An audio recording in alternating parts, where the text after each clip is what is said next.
বাল্যবিবাহ এবং শিশু নির্যাতনের মতো ঘটনা দেখি, তাহলে আমরা 109 নম্বরে কল দিব। কোন নম্বরে ফোন দিব?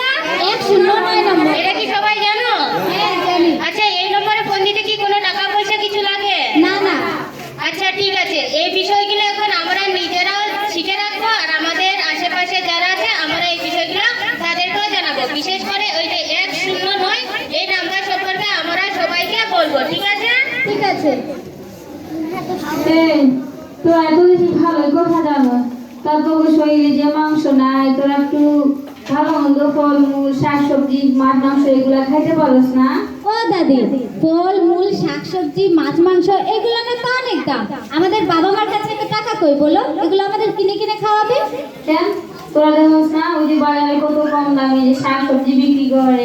আমাদের বাড়ির পাশে লাল শাক, কচু শাক, ডেঙা শাক, পুকুরে কত মাছ, এইগুলা আইনা তো খাইতে পারো।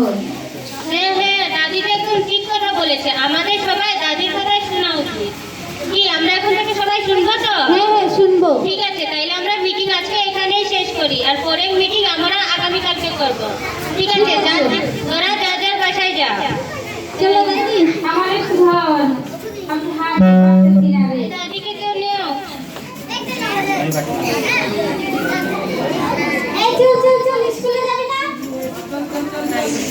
এই ম্যাডাম আসেন, চল খেলি।